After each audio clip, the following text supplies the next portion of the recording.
ఒక్కసారి ఈ ఆలయాన్ని చూడండి.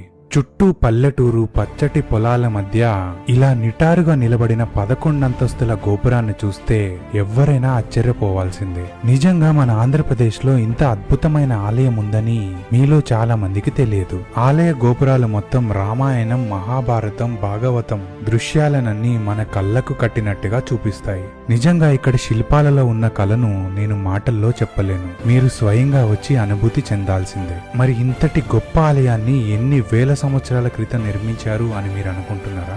నేను అలాగే అనుకున్నాను.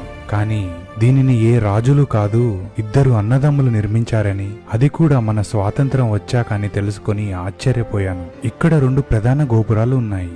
తూర్పు గోపురం 9 అంతస్తులతో 170 అడుగులుగా ఉంటే, దక్షిణ గోపురం 11 అంతస్తులతో 210 అడుగుల ఎత్తులో ఉంది. ఈ గోపురం పైకి ఎక్కడానికి మరియు దిగడానికి మెట్ల మార్గాలు ఉంటాయి. ప్రతి అంతస్తు పైకి ఎక్కుతూ మంచి విజువల్ ఎక్స్పీరియన్స్ ని పొందొచ్చు. ఇక్కడికొచ్చిన ప్రేమికులు గుడి గోడలపై ఇలా రాయడం నిజంగా చాలా బాధాకరం. దయచేసి ఇలా చేయకండి. ఈ అందమైన గోపురాలతో పాటు ఈ ఆలయంలో మరో ప్రత్యేకత ఉంది. ఆలయ గర్భగుడి పైన అద్దాల మేడ ఉంటుంది. ఇక్కడ రాముడి పట్టాభిషేకం దృశ్యాలతో పాటు ఇక్కడున్న మిర్రర్స్ తో క్రియేట్ అయిన ఆప్టికల్ ఇల్యూజన్ ఒక మంచి విజువల్ ఎక్స్పీరియన్స్. ఈ ఆలయం కాకినాడ జిల్లా గొల్లల మామిడాడ గ్రామంలో ఉన్న శ్రీ కోదండరామస్వామి ఆలయం. ఇక్కడికి చేరుకోవడానికి కాకినాడ, రాజమండ్రి, విశాఖపట్నం నుంచి బస్ కనెక్టివిటీ ఉంది. అలాగే ఇది హైదరాబాద్ కి 470 కిలోమీటర్స్ డిస్టెన్స్ వస్తుంది.